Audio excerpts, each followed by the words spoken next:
درود به شما بینندگان عزیز و ارجمند برنامه‌های تلویزیونی سینما. برنامه از باستان تا آستان را این لحظه منظور شما می‌گردانیم. هیئت ایجادی ما تصمیم گرفته است سفر داشته باشیم به آثارخانه ملی تاجیکستان تا از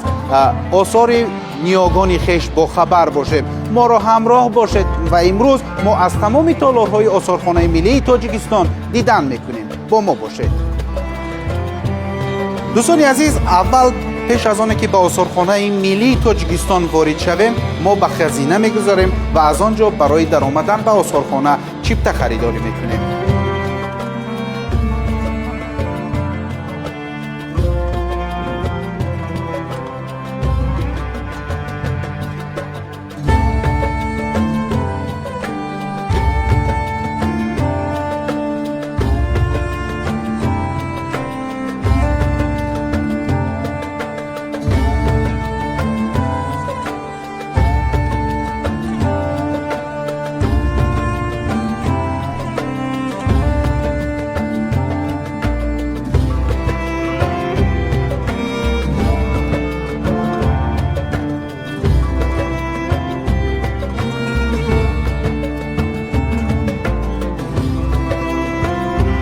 مرحبا با مؤسسه دولتی آثارخانه ملی.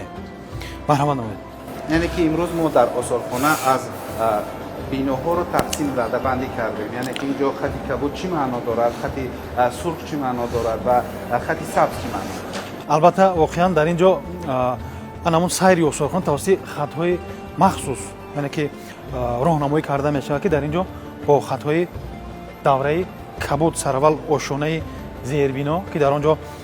شعبه طبیعت، یعنی که تالارهای نمایشی شعبه طبیعت قرار دارد و بعدا تماشابین خط سبز رو پیگیری می‌نماید که این ما را به آشونه اول که در آنجا اکسپوزیسیای تالار نمایشی شعبه تاریخی باستان و عصرهای میانه قرار دارد با آنجا روانه می‌نماید. بعدا رنگ‌های زرد در اینجا ما را به آشونه دوم که در آنجا البته دوام اکسپوزیسیای شعبه تاریخی باستان و عصرهای میانه و آغاز تالارهای نمایشی شعبه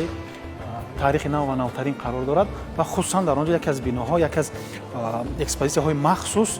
این تالار تحفه‌های از سازوکار صلح و وحدت ملی پیشوای معظم ملت پرزیدنت جمهوری تاجیکستان محترم امامعلی رحمان میباشد، یعنی که راهنمایی مینماید. این زمان ما با تالارهای نمایشی شعبه طبیعت راهسپار هستیم و البته سراول یک معلومات کوتاه اویدی آثارخانه باید قید نمود که بینای آثارخانه ملی سال 2013 در رفع تجلیل جشن نوروز بین المللی با اشتراک و سخنرانی پیشوای معظم ملت یعنی که افتتاح گردیده است و آثارخانه ملی همین نماد طرح بینای آثارخانه مخصوص برای آثارخانه بنیان گشته است و موردی ذکر می باشد که در آثارخانه ملی که مساحت عمومی آن بیش از 23000 متر مربع را تشکیل می دهد، 15000 متر مربع آن مخصوص برای اکسپوزیسیون، یعنی برای تالارهای نمایشی پیش بینی کرده شده است که در آثارخانه امروز 4 شعبه اکسپوزیسیونی فعالیت می‌نماید که اینها شعبه طبیعت میباشد که این زمان ما در اکسپوزیسیون آن قرار داریم.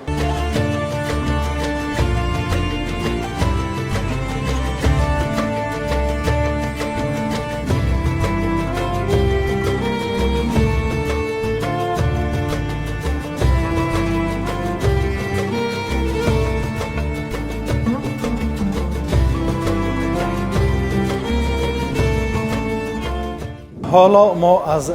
تالارهای نمایشی شعبه طبیعت آثارخانه دیدن می‌نماییم و کوشش می‌نماییم که با شما تمام آن نازکی‌هایی که در این تالار به نمایش گذاشته شده است معلومات کوتاه پیشنهاد نماییم. البته سیر شعبه از تالار گیولوژی آغاز می‌یابد که در اینجا نمونه‌های سنگ‌های قیمت‌بها و نیم قیمت‌بها، مینرال‌های گوناگون که سراسر البته سرزمین تاجیکستان از آنها وارد می‌باشند انعکاس یافتند و قسم زیادی تماشابینانی هستند که مخصوص جهت بازدید از این مینرال‌ها، سنگ‌ها، کندنی‌های فایده‌مند تاجیکستان از آثارخانه دیدن می‌نماید. مثلا یکی از سنگ‌های نام برده این سنگ لاجورد به حساب می‌رود که البته سنگ خیلی سنگ یک مشهور معمول می‌باشد و نوع‌های گوناگون اشیاء نیز از آن نمونه‌های آرایشات دیگر یعنی که آفریده می‌شود. محمد در این قسمت باز هم دیگر نمودهای مینرال ها و البته از کدام مینرال، کدام نوع اشیا، کدام نوع مثلا اشیایی که بیشتر در кишоварзӣ дар хоҷагидорӣ истифода карда мешавад, онҳо аз ҷониби роҳбаланд ҳамарӯза маълумот дода мешавад ва масалан дар ин ҷо яке аз нигораҳои ҷолиб ин харитаи канданиҳои фоиданоки Тоҷикистон мебошад, ки бо нуқтачаҳои махсус дар ин ҷо ки бо рангҳои гуногун ишора гардиданд, ан ҳамон конҳои мухталифи канданиҳои фоиданоки Тоҷикистон инъикос гардиданд. боз ҳам навъҳои гуногуни дигари минералҳо дар ин қисмат бошад. Саҳифаи инкишофи ҳаёт дар рӯи замин инъикос гардидааст ва баъдан дар миёнаҷои толор бошад. Яке аз нигораҳои беҳтарини шӯъбаи табиат ин дарахти сангин мебошад, ки пурра аз намунаҳои гуногуни сангҳои қиматбаҳо ва ним қиматбаҳо яъне ки офарида шудааст ва дар ин ҷо ҳамагӣ беш аз 19536 адад санг ва баландиаш 3.5 тақрибан метр, вазнаш тақрибан 600 килограмм ва дар ин ҷо яъне ки дар қисмати миёнаҷои толор ба намоиш гузошта шудааст, инъикос меёбад. давоми сайри мо ба гӯшаҳои дигари шӯъбаи табиат бахшида мешавад, ки дар ин ҷо низ намунаҳои мухталифи дигари сангҳо, чун мо дар толори геологӣ қарор дорем, ба маърази тамошо гузошта шудааст. масалан чихеле ки шумо дар ин ҷо мебинед возеҳу равшан аст, намунаҳои мармари сиёҳ, боз ҳам дигар намунаҳои мармар ва сангҳое ки онҳо масалан то ин ҷониб номгузорӣ карда нашуда буданд, навъҳои гуногуни сангҳои нав ба ҳисоб мерафтанд ва онҳо масалан ба номи шахсияте, бо номи маконе номгузорӣ шуданд, ки дар ин гӯша ба маърази тамошо гузошта шуд.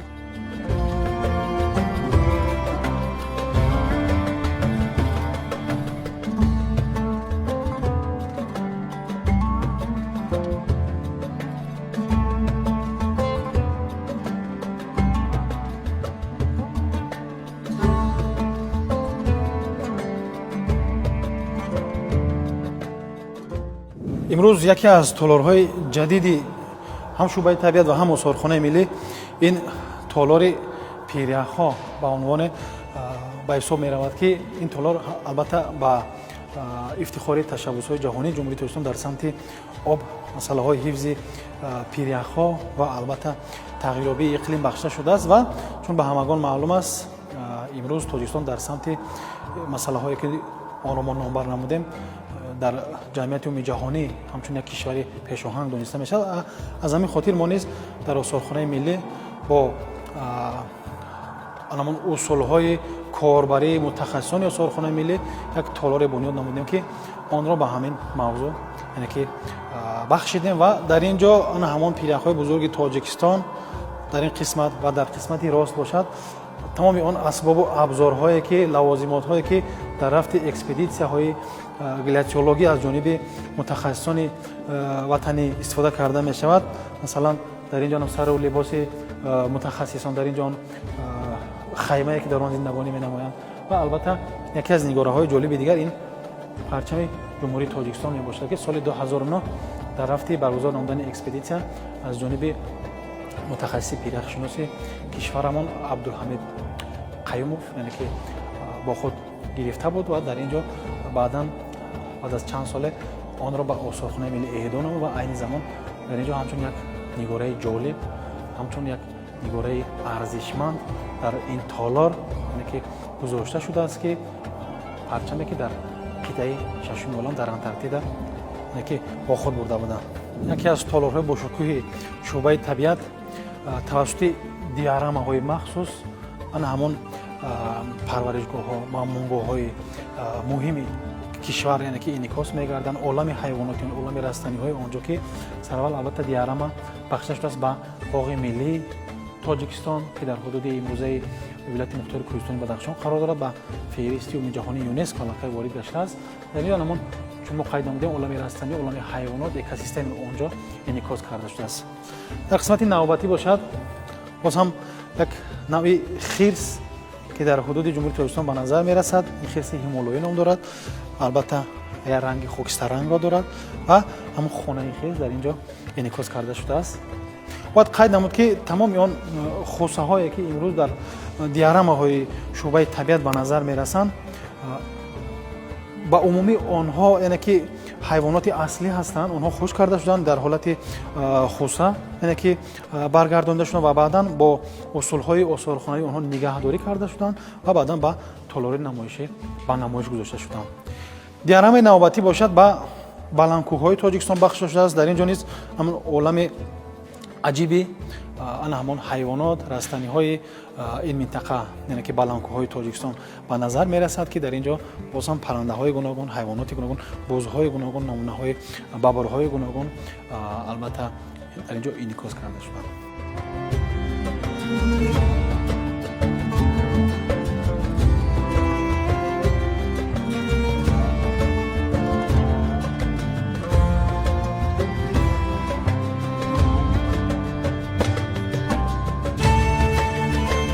яке аз вижагиҳои дигари шӯъбаи табиат аз он иборат аст, ки дар роҳрави шӯъбаи табиат тамоми он ташаббусҳои ҷаҳонии ҷумҳурии Тоҷикистон дар масъалаи об, тағйирёбии иқлим ва ҳифзи пиряхҳо дар гӯшаҳои махсуси роҳрави ошшонаи зербино яъне ки инъикос карда шуданд, таҷассум гардиданд, ки албатта шумораи зиёди тамошобинон низ аз он баҳраманд мешаванд. ва айни замон мо ба ошшонаи якум раҳсипор ҳастем, ки дар он ҷо моро шӯъбаи таърихи бостон ва асрҳои миёна экспозитсияи ин шӯъба моро интизор аст.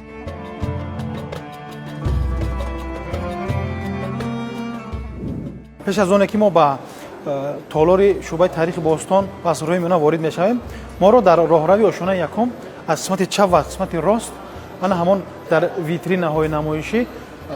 доир ба мавзӯи кулолгарии муосир зарфҳои сафолии мухталиф яъне ки ба назар мерасанд онҳо ва ба намоиш гузошта шуданд. ва бояд қайд намуд, ки дар ин қисмат як ҷойгоҳи махсусе вуҷуд дорад, ки ин макони ана ҳамон қабули меҳмонони расмӣ ва ҳангоме ки онҳо соядаст мегузоранд, ҳамаи ин яъне ки раванд маҳз дар ҳамин нуқта баргузор мегардад.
дар ин ошшона, дар ин толор сайри мо чун ҳамавақта аз харитаи ёдгориҳои ҷумҳурии Тоҷикистон, ёдгориҳои таърихию фарҳангии ҷумҳурии Тоҷикистон оғоз мегардад, ки албатта роҳбалад чун ҳар вақта доир ба ёдгориҳои таърихӣ, монументалӣ, ёдгориҳои бостоншиносӣ, ёдгориҳои меъморӣ маълумоти муфассалро пешниҳод менамояд ва дар ин ҷо тамоми он ёдгориҳои беҳтарини ҷумҳурии Тоҷикистон ба назар мерасанд. ба ин ҷо мебинем, ки сангҳо аз замони давроиши пайдоиши инсон ки вуҷуд дорад. ин сангҳо чӣ рамзҳоро ифода мекунад ва ба озорхонаи миллии Тоҷикистон аз куҷо омадаст? бале, воқеан дар ин ҷо яке аз гӯшаҳои муҳими ки ба мавзӯи асри санг бахшида шудааст, ин ҳамон олотҳои меҳнати ин давра ба намоиш гузошта шуданд, ки онҳоро албатта ба умумӣ ҳам чопер ва чопинг ном мебаранд ва бояд қайд намуд, ки имрӯз дар ҳудуди на танҳо Осиёи миёна, балки дар ҳудуди ҷумҳурии Тоҷикистон низ яке аз ёдгориҳои қадимтарини давраи асри санг, бошишгоҳи қадимтарини давраи асри санг дар миқёси Осиёи миёна яъне ки эътироф карда шудааст ва ин сангҳо ҳамагӣ ҳамон олотҳои меҳнати одамони ин давраро ташкил менамоянд. ва баъдан чун мо мебинем дар ин ҷо сангҳо албатта мукаммал мешаванд, онҳо шаклҳои дигарро мегиранд ва дар равандҳои гуногуни ҷомеаи он давра истифода карда мешаванд. дар ин қисмат бошад диарама ба намоиш гузошта шудааст, ки дар диарама низ фаъолияти одамони ин давра яъне ки инъикос мегардад, таҷассум мегардад, чун ва шумо аён аст дар ин ҷо шахсе ба нигоҳубини оташ машғул аст, дигаре ба занон ба омода намудани сару либос аз пӯсти ҳайвонот ва дар ин ҷо низ саҳнаи шикор ба назар мерасад. ва яке аз нигораҳои муҳими ин толор низ ин устуғонҳои фил мебошад, бозёфти устуғонҳои фил. ин инъикосгари он мебошад ки ҳанӯз дар давраи асрисан дар ин минтақа ҳайвонҳои мухталиф аз ҷумла филҳо зиндагонӣ мекарданд ки бозёфти устуғони қисмати ҷоғ, қисмати қабурға ва пои чапи фил ин далели равшани возеҳи ин гуфтаҳо мебошад. баъдан чун ба ҳамагон маълум аст, баъд аз асри санг давраи аҳди биринҷ бармеояд ва дар ин ҷо ҳазораи 14 то мелодро дар бар мегирад ки имрӯз яке аз толорҳои бошукӯҳи осорхонаи миллӣ маҳз ба давраи аҳди биринҷ ва махсус ба ёдгории саразми бостонӣ бахша шудааст ки дар ин ҷо ҳам нигораҳо бозёфтҳои ҷолибе ки аз ин ёдгорӣ ба даст омадаанд ва хусусан инчунин ҳамун сертификате ки инъикосгари ворид гаштани ёдгории таърихии саразм ҳамчун аввалин ёдгории таърихи Тоҷикистон дар феҳристи ҷаҳонии ЮНЕСКО ба намоиш гузошта шудааст ки ин соли 2010 31 июл ба феҳристи ЮНЕСКО ворид карда шудааст. табари биринҷӣ ин аввалин бозёфт аз саразм мебошад ва маҳз ин табари биринҷӣ сабаб мегардад ки саразм аз ҷониби бостоншиносон мавриди пажӯҳиш қарор мегирад ва дар ин ҷо на танҳо бостоншиносони тоҷик, балки бостоншиносони узбек, бостоншиносон аз Фаронса, бостоншиносон бо номи Роланд Безентвал ва дигарон, яъне ки бостоншиносони ҷаҳонӣ дар ин ҷо яъне ки ковишҳоро баргузор намуданд. خب аллакай дар инҷо пай мебарем ки дар баробари масалан асри санг буд пай аввалин олотҳое ки ба шикор машғул мешуданд, баъдтар гуфтем асри биринҷ ва дигар ва баъдтар асбобҳои рӯзгор аз санг низ вуҷуд дорад дар осорхона ва инчунин ҳунармандии он замон дар осорхонаи миллии Тоҷикистон аз қабили кулолгариву мисгариву ва бо сангҳо сохтани ҳар гуна олоте ки барои рӯзгор зарурат дошт, яъне ки дар ин ҷо антиқан оварда шудааст. бале дар баробари одамизод по гузоштан ба давраи аҳди биринҷ, яъне бо кашфи олоти биринҷ, яъне ки металли биринҷ, одамон аз санг омода намудани асбобҳо, олотҳои меҳнатро яъне ки аз даст надоданд. онҳо то ин ҷониб низ аз санг намунаҳои гуногуни олотҳои меҳнатро дар баробари аз биринҷу мис омода намудани онҳо яъне ки омода мекарданд, месохтанд ва ин раванд низ муддати тӯлонӣ яъне ки ба назар мерасад. дар ин ҷо аллакай давраи асри оҳан яъне ки аҳди оҳан ба назар мерасад ки яке аз ёдгориҳои муҳими ин давра ин ёдгории боитудашти қисмати ноҳияи панҷ мебошад ки дар ин ҷо бостоншинос Абдуллоев Алиҷон яъне ки коҳишҳои бостоншиносӣ дар давраҳои мухталиф баргузор намудааст.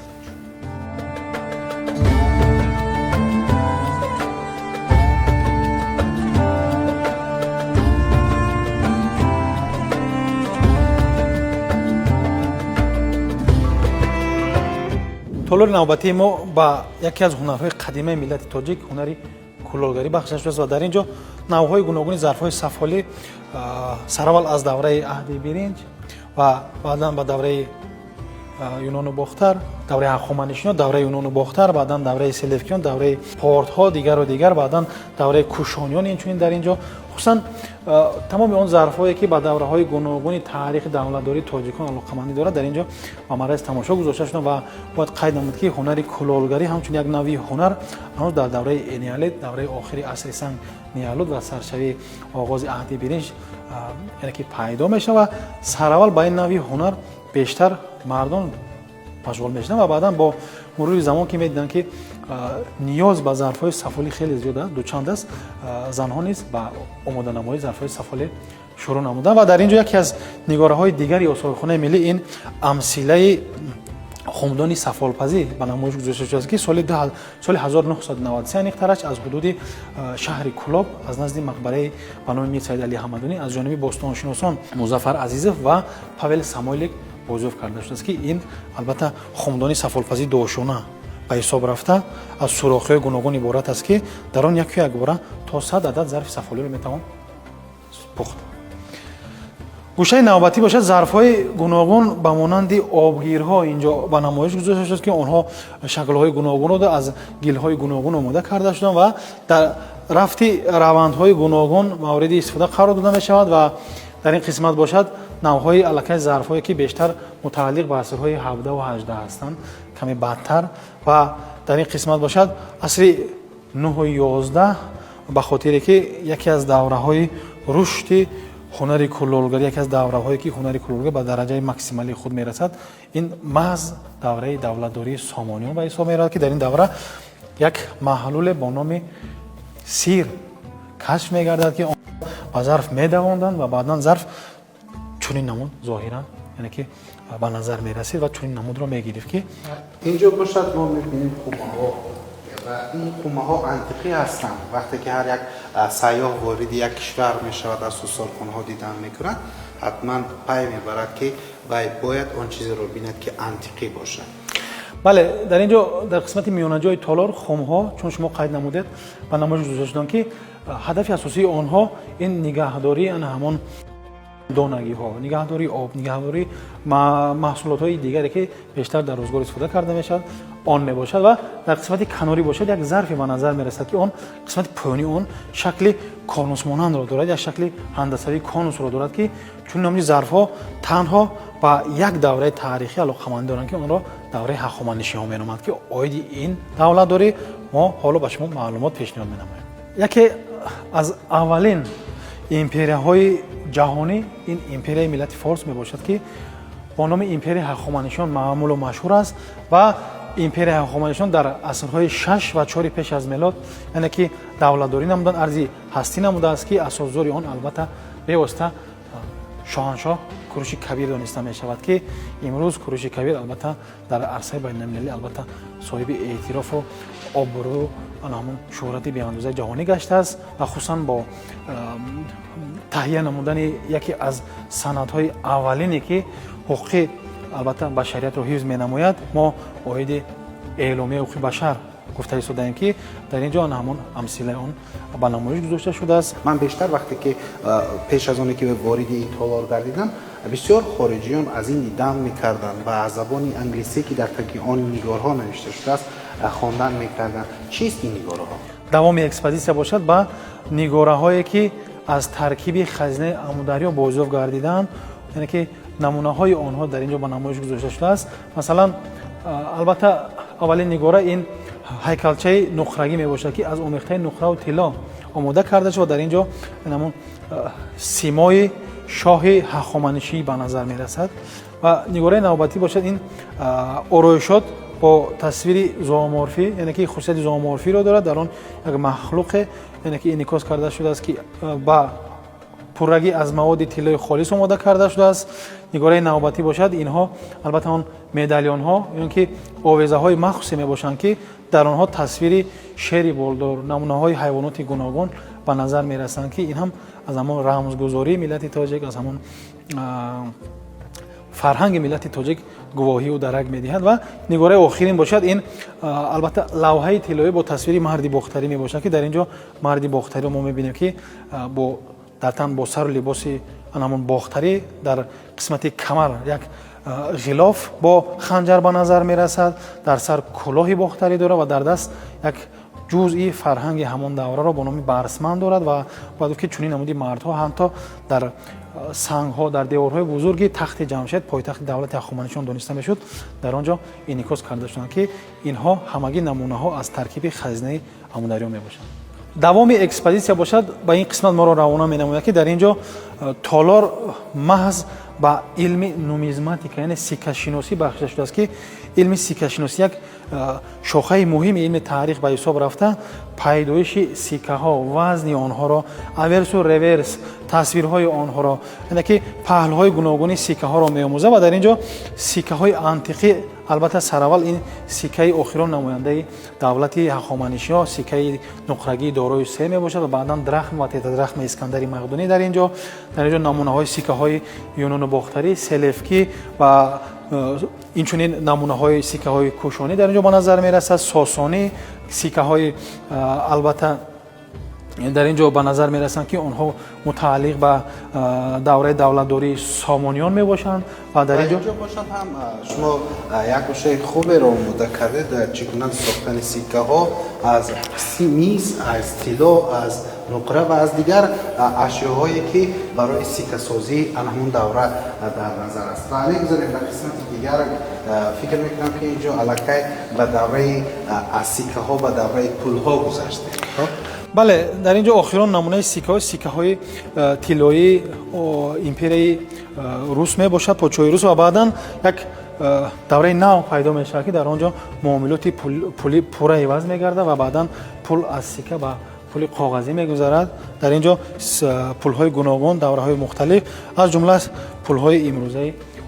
кишварамон яъне ки ба назар мерасанд. Инчунин дар ин қисмат бошад намунаҳои сиккаҳои ҷашнӣ ки онҳо ба ҷашнҳои мухталиф ба монанди масалан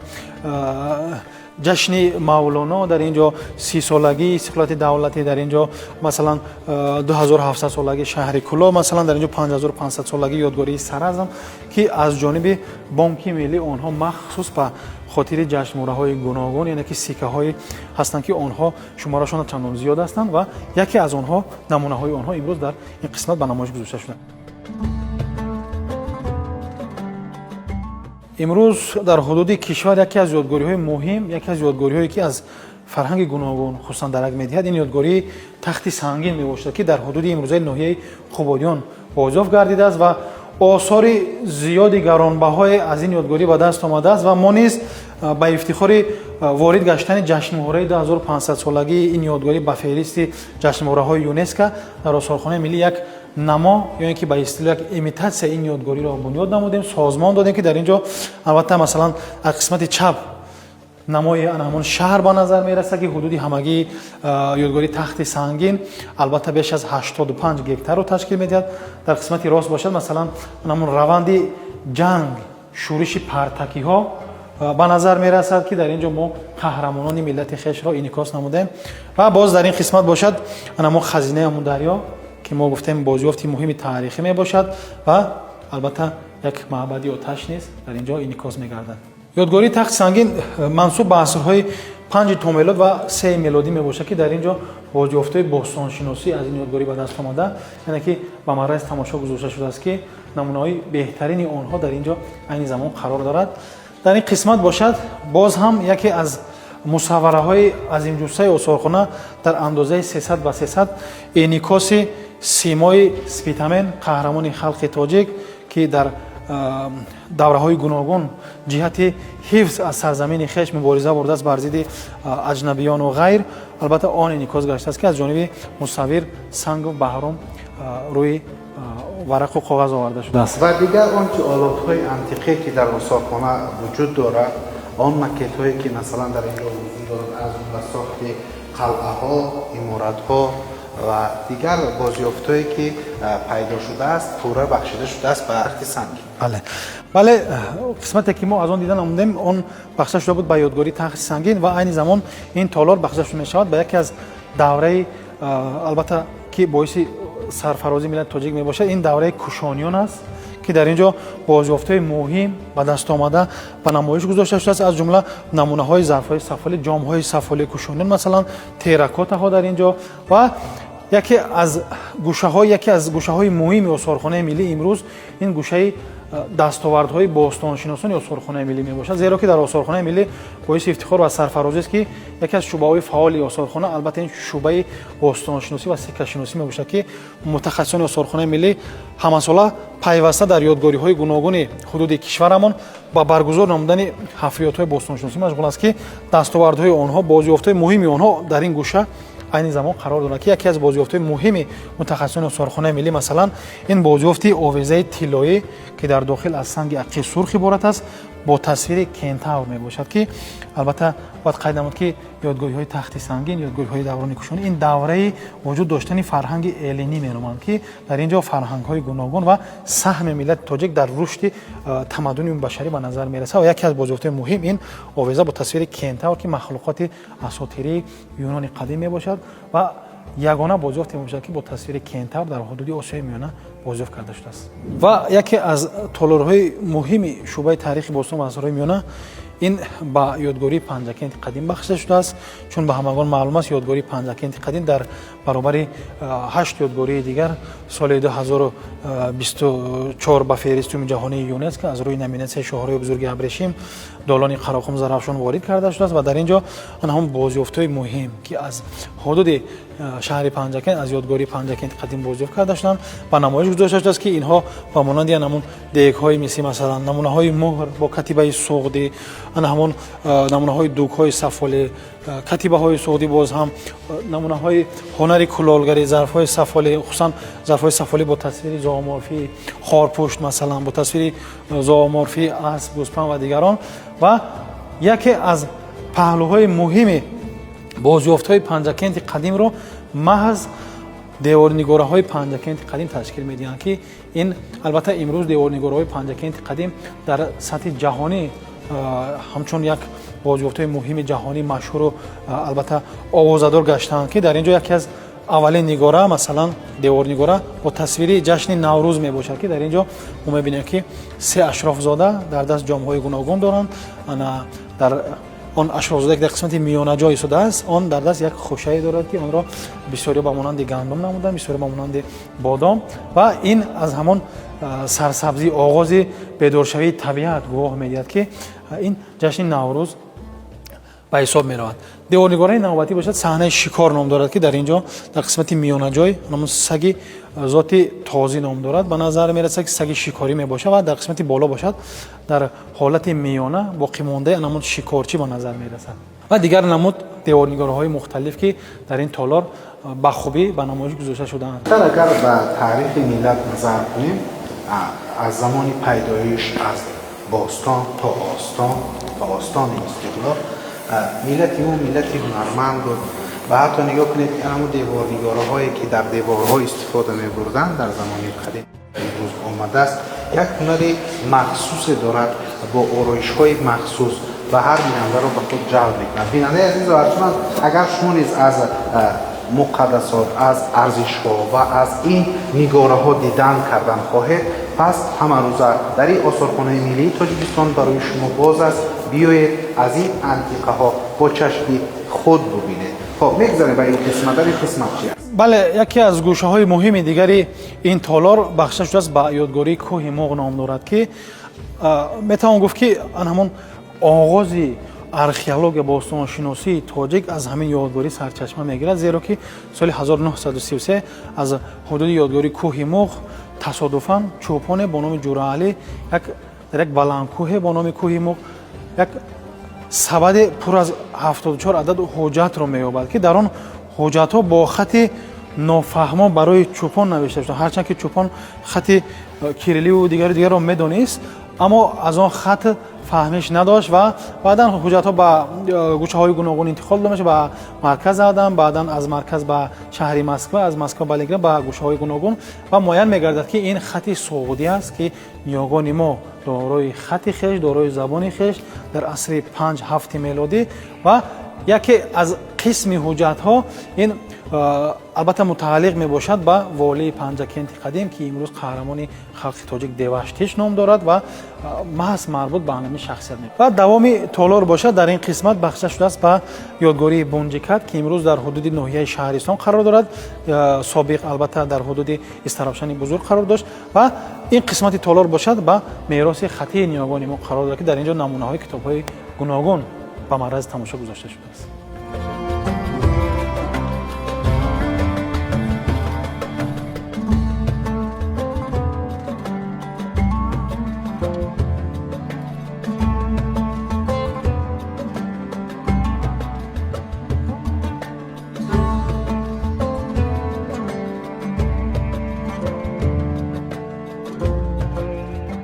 ворид мешавем ба як толоре ки бисёр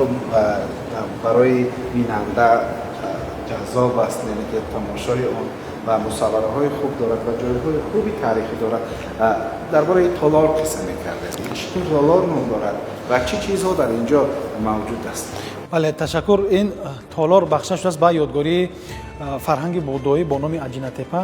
ки имрӯз ин ёдгории Аҷинатепа ба феҳристи умумиҷаҳони юнеско соли 2025 ворид гардид ва бояд гуфт ки ин ёдгорӣ марбут ба асри 7 мебошад ва дар ҳудуди имрӯзаи ноҳияи вахш ҷойгир буд ки дар ин ёдгорӣ коҳишҳои бостоншиносиро бостоншинос Литвинский, баъдан Земал Евгений ва баъдан бостоншиносони мухталиф яъне ки баргузор намуданд ки дар ин ҷо бозёфтҳои муҳиме ки ба фарҳанги тоисломӣ алоқамандӣ доранд, хусусан ба фарҳанги будоӣ ба даст омаданд ва бояд гуфт ки саҳми осорхонаи миллӣ дар муаррифии фарҳангҳои гуногуни миллати тоҷик, дар муаррифии таърихи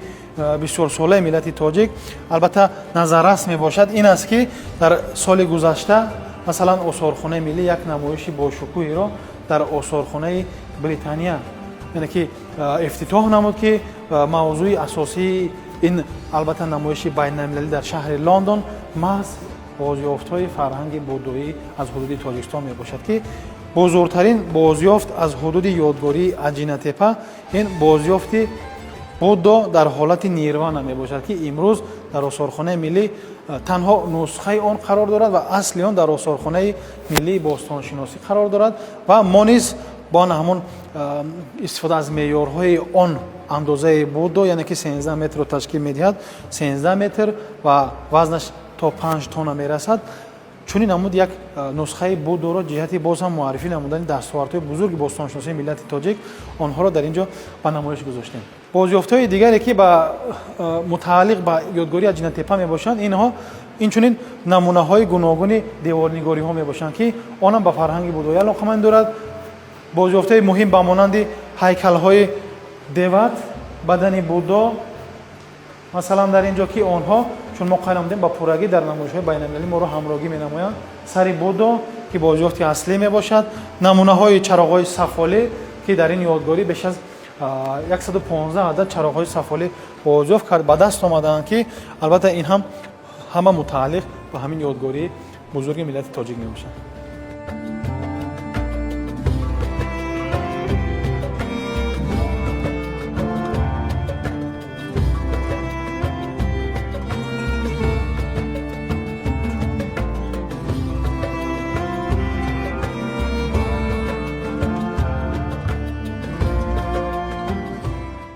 ва албатта мо айни замон дар ошонаи дуюми осорхона қарор дорем ки сайри осорхона дар ин ҷо аз роҳрав оғоз мегардад ки роҳрави осорхона дар ин ҷо бо намунаҳои гуногуни муҷассамаҳо, бюстҳо ба истилоҳ намунаҳои гуногуни ҳайкалҳо яъне ки зебо гардонида ба намоиш гузошта шуданд ки ҳадафи асосӣ ин инъикос намудани ҳунар ва қобилияти шӯъбаи тармим ва барқарорсозии осорхонаи миллӣ мебошад ки тамоми ин ёдгориҳое ки мо дар ин ҷо мебинем муҷассамаҳо, ҳайкалҳо онҳо ба пуррагӣ аз ҷониби ҳунармандон мутахассисони осорхонаи миллӣ мавриди тармиму барқарорсозӣ қарор гирифтанд ки дар ин ҷо масалан муҷассамаи модар бо тифл дида мешавад, дар он ҷо офаридаҳои ҳунарманд Валимат Одинаев дида мешаванд, дар ин ҷо масалан муҷассамаҳои онҳо собиқадорони меҳнати социалистӣ масалан дар ин ҷо боз ҳам як кандакории рӯи чӯб дида мешаванд ки онҳо низ аз ҷониби мутахассисон мавриди тармим қарор гирифтаанд. масалан дар ин ҷо бошад яке аз офаридаҳои ҳунарманд Иванов мебошанд ки албатта анамун симои асосдории адабиёти муосири тоҷик қаҳрамони Тоҷикистон Садриддин Айниро офаридааст ва ин низ аз ҷониби мутахассисон мавриди тармим қарор гирифтааст.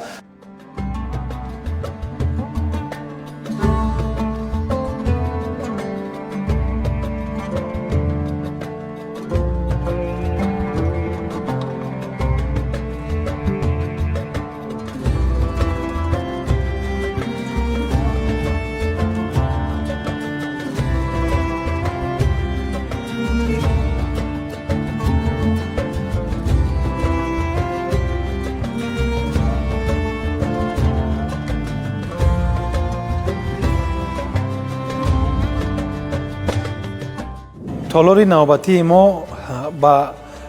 аввалин давлати мутамаркази тоҷикон давлати Сомониён бахша шудааст ки сайри он аз харитаи давлати Сомониён оғоз мегардад. дар ин ҷо бо тамоми он нозукиҳо ҳудуди давлатдории Сомониён, тамоми он бо хатҳои гуногун яъне ки марзҳои он яъне ки дар ин ҷо ба намоиш гузошта шудааст ва давоми экспозитсия бошад ба шаҷараномаи хонадони Сомониён ки чун ба ҳамагон маълум аст асосдори сулолаи Сомониён سامان خداد می باشد که در منطقه بلخ صاحب والی منطقه بلخ می گردد و بعدا اولادان اجدادان این خاندان با نام نبیرگانش با نام نوح، احمد، یحیی، الیاس در حدودهای گوناگون با مانند حدود فرغانه، استراوشن، چاچ و هرات والی تعیین می‌گردند و بعدا با همین طور که دولتداری آنها مستحکم می‌گردند، آنها زمین‌های زیادی را صاحب ملک می‌گردند، یعنی که صاحب دولت می‌گردند و بعدا دولت سامانیان از جانب اسماعیل سامانی اساس گذاشته می‌شود. اینچنین این قسمت تالار باشد بخشش شده است با یکی از یادگاری‌های مشهور دوران سامانیان، یادگاری هولبوگ. این قصر هولبوگ و شهرستان هولبوگ میباشند که هر دوی آنها البته امروز به فهرست جهانی یونسکو از روی نامیناسیای هتل قدیم همچون یادگاری البته بنظیر تاجیکان پایتخت هتل قدیم در دوره سامانیان وارد گشتند و در اینجا امثله آن همان طرح بینای قصر هولبوگ با معرض تماشا گذاشته شده است که باید قید نمود که هولبوگ در آن دوره همچون یک نشانه هنری والای معماری تاجیکان قید گرفته شده است و خصوصا در این دوره در قصر هولبوگ سیستم‌های گوناگون جمعیتی به مانند سیستم تامین کنی آب توسط قبارهای سفالی گوناگون، لوله‌های سفالی گوناگون، سیستم یعنی که به اصطلاح کانالیزاسیا که در آنجا از یک نقطه آب کثیف را به نقطه دیگر توسط باز هم همون لوله‌های سفالی انتقال می‌دهد و سیستم فرش گرم و البته سیستم آبیاری کنی چون قید نمودیم در اینجا قرار داشت که این هم گواهی از تمدن ملت تاجیک، از هنر و هنرمندی، از همان هنری البته مهندسی ملت تاجیک گواهی می‌دهد. دوام اکسپوزیسیا وابسته به یادگاری سیادی حدود امروزه میر سید علی حمدانی می باشد که از آنجا نمونه های دیوارپاره های گجید به دست آمدند که آنها نقش های گوناگون، هم نقش های اسلامی، هم نقش های هندسوی، زومورفی و اپیگرافی را صاحب گشتند، دارا می باشند. و دوام اکسپوزیسیا باشد بخشش شده است به هنر کلالگری دوران سامانیان. البته ما در قسمت آشونه یکم یک تالار با شکوه را جهت معرفی نمودن هنر کلالگری دیدیم و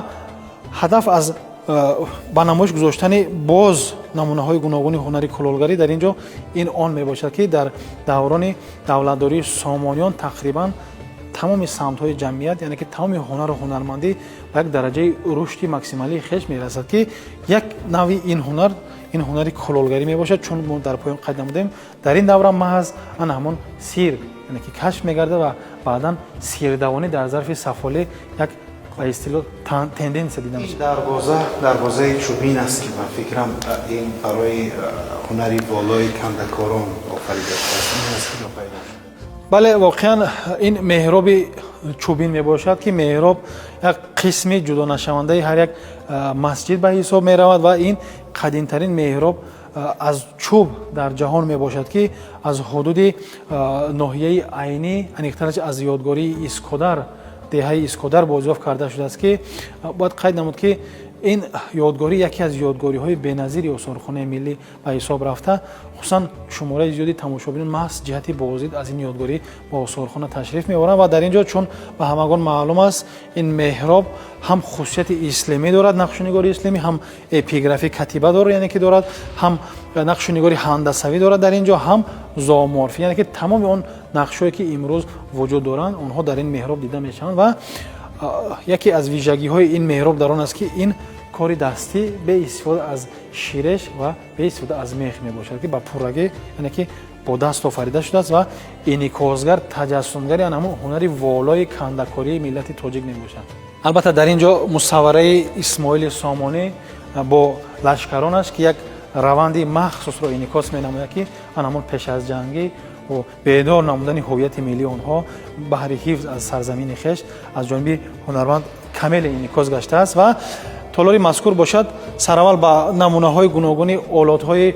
فلزی و میسی در اینجا شاهکاسه های گوناگون، زرمان ها، اویغور های گوناگون، لعلی های گوناگون که از متعلق به عصرهای 10 و 11 می باشند و بعدا در اینجا یادگاری دیگر این یادگاری مدرسه و مقبره خواجه مشهد می باشد که امروز яке аз қадимтарин он ёдгориҳое мебошанд ки аз давраи сомониён то ба имрӯз боқӣ мондааст. маҳзан ҳамин ёдгорӣ мебошад ки дар ҳудуди ҷумҳурии Тоҷикистон дар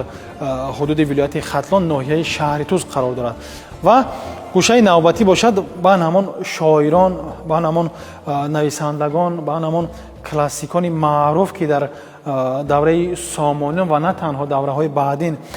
яъне ки фаъолият намуданд, ба онҳо алоқамандӣ дорад ки дар ин ҷо оғоз мешавад экспозитсия аз мусаввараи асосдори адабиёти классикии форсу тоҷик устод Абуабдуллоҳ Муҳаммад Ҷаъфар Рӯдакӣ, ки албатта боиси ифтихор ва сарфарозӣ мебошад ки имрӯз Рӯдакӣ асосдори шеъри форсӣ дар ҳудуди имрӯзаи шаҳри Панҷакен дар ҳудуди Тоҷикистон ба дунё омадааст. ва баъдан бошад Фирдавсӣ, баъдан Сино. Албатта имсол соли гузашта мо як намоиши доштем ки ба хотири солҷашни ин донишманди бузурги тоҷик бахшида шуда буд. ва баъдан Умари Хаём, Мавлоно Ҷолдини Балхӣ, Камоли Хуҷандӣ, Ҳофизи Шерозӣ, Абдураҳмони Ҷомӣ, Бедили Деҳлавӣ ва баъдан Зебунисҳо ва Шамсиддини Шоҳин мебошанд ки инҳо ҳамагӣ як қисме аз он шумораи хеле зиёди классикони тоҷик ба ҳисоб меравад. гӯшаи навбатӣ бошад ба мо як мусавваеро инъикос менамояд ки ин мусаввара бахшида шудааст ба қаҳрамонии Темур Малик ва дар ин ҷо мусаввара аз ҷониби ҳунарманд Камелин Аксенти Никанорович офарида шудааст ва дар ин ҷо ан ҳамон Темур Малик қаҳрамони халқи тоҷик бо ҳамроҳии Ҷалолиддини Мангубердӣ дида мешаванд ки онҳо дар масъалаи ҳифзи сарзамини хеш албатта қаҳрамониҳо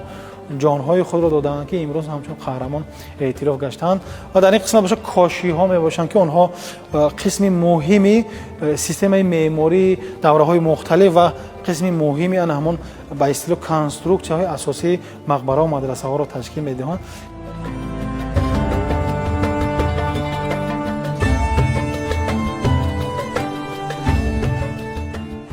толори мазкур бошад ба ҳунари мизгарӣ бахшида шудааст, чун ба ҳамагон маълум аст дар шоҳномаи Безаволи Фирдавсӣ беш аз 175 бор воҷеҳ калимаи ҳунару ҳунарманд такрор ба такрор омадааст ки ин инъикосгари ҳунарманд будани миллати тоҷик мебошад ва яке аз ҳунарҳои қадимаи миллати тоҷик ин ҳунари мизгарӣ мебошад ки ҳанӯз Ҳеродот падари таърих навиштааст ки мардуми бумии осиёимонон мардуми ориёӣ ҷиҳати офаридани асбобу лавозимотҳои гуногун аз мис хеле як ҳунари шоистаро доро мебошанд.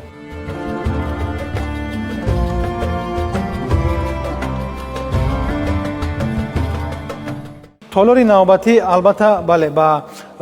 толори мардумшиносӣ ном дорад, ба намунаҳои гуногуни ҳунару ҳунармандии миллати тоҷик бахшида шудааст. аз ҷумла дар ин ҷо намунаҳои беҳтарини чакан, албатта намунаҳои беҳтарин гулдӯзиҳо,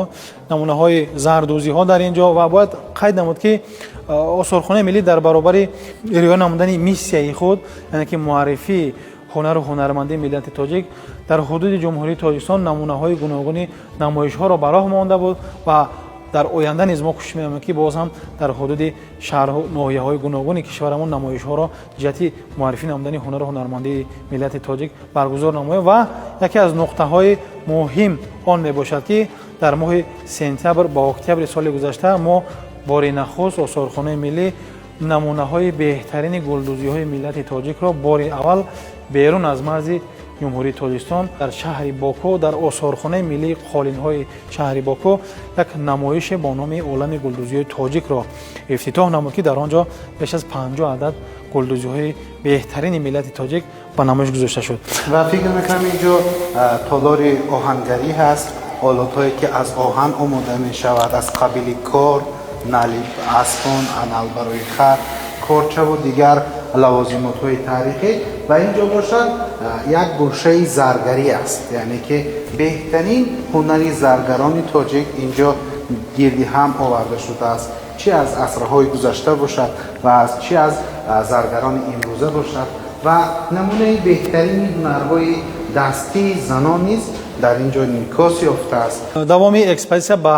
аллакай дар ин ҷо сайри шуъбаи экспозитсионии таърихи нав ва навтарин оғоз меёбад ва сайри ин шуъба аз толори созҳои мусиқӣ оғоз мегардад ки миллати тоҷик беш аз 3-3.5-4 ҳазор сол пеш дорои созҳои мусиқии хеш буд ва дар ин ҷо намунаҳои ҳам созҳои зарби, ҳам созҳои албатта нафасӣ ва ҳам созҳои албатта торӣ ба намоиш гузошта шуданд. дар гӯшаи навбатӣ бошад ан ҳамон муқассасоти миллии ҷумҳурии тоҷикистон ба монанди парчами ҷумҳурии тоҷикистон, санаде ки аз давлати демократик гувоҳ медиҳад, ин конститутсияи ҷумҳурии тоҷикистон, албатта нишони ҷумҳурии тоҷикистон, нишони навтарин, албатта нишони ҷадиди ҷумҳурии тоҷикистон, ливои президент бо тасвири ливои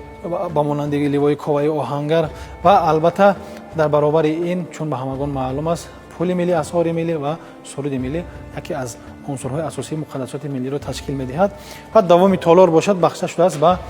давраи навин, гӯем хато намекунем, аз давраи соҳиби рӯли миллати тоҷик. аз ин ҷо мо оғоз менамоем. марҳамат бифармоед. дар ин ҷо сараввал асарҳои пешвои муаззами миллат, он китобҳое ки аз ҷониби президенти ҷумҳурии тоҷикистон бевосита муаллифӣ карда шуданд, таълиф карда шуданд, онҳо ба намоиш гузошта шуданд ва дар рафти баргузор намудани шӯрои 16 олии ҷумҳурии тоҷикистон санаи 24 ноябри соли 1992 бори нахуст парчами ҷумҳурии тоҷикистон, яъне ки қабул карда мешавад ки анон парчами аслие ки дар ҳамон толор қабул карда мешавад айни замон дар назди шумо қарор дорад, ин мебошад ва ан ҳамон курсии мизе ки дар толори кохи арбоб қарор дошт, яке аз онҳо имрӯз дар ин осорхонаи миллӣ қарор дорад ва бояд гуфт ки имрӯз парчами миллӣ албатта як муқассасоти миллӣ, як инъикосгар, рамзи миллати тоҷик ба ҳисоб рафта, бозам албатта дар арсаҳои гуногуни байналмилалӣ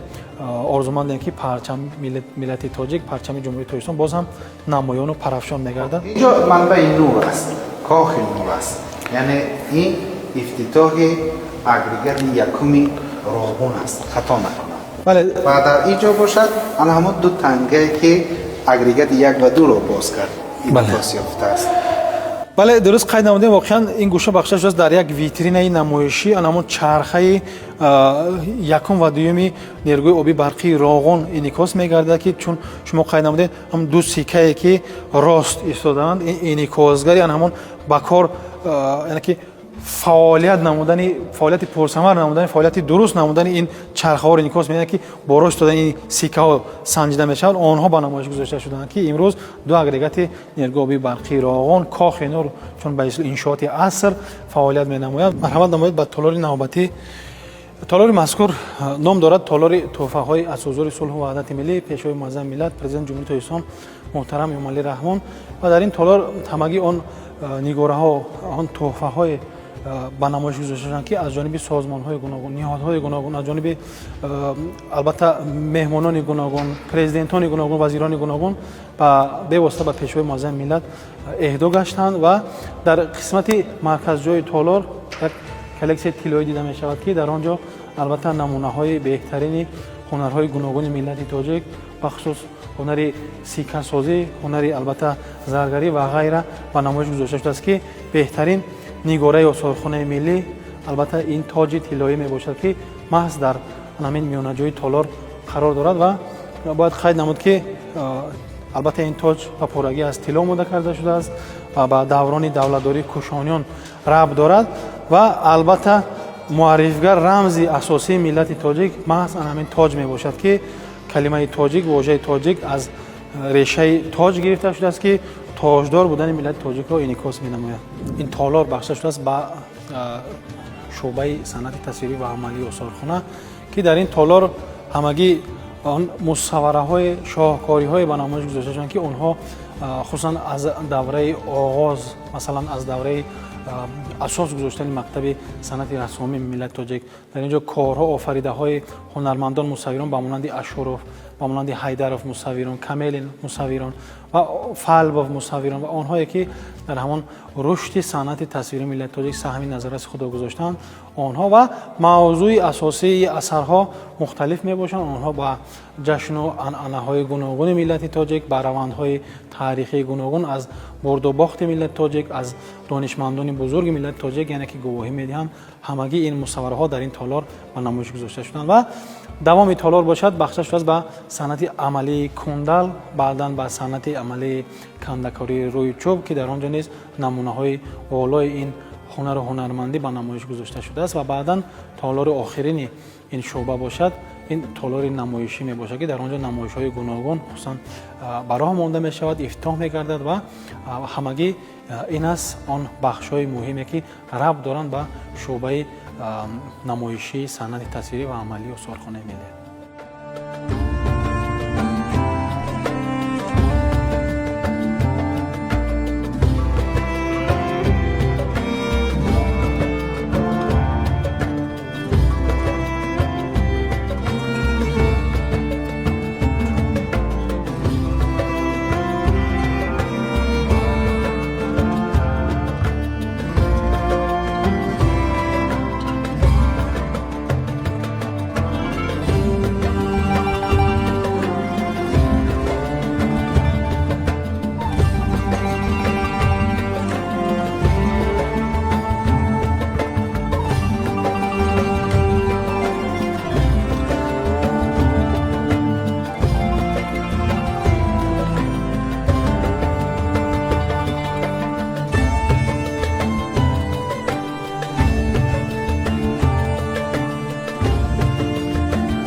بیننده عزیز و ارجمند، با امید پاس داشتن ارزش‌های ملی و سنت‌های نیک نیاگان رسیدیم به فرجام برنامه امروزه از باستان تا آستان. تا برنامه‌های دیگر صحتمند و پیروز باشید.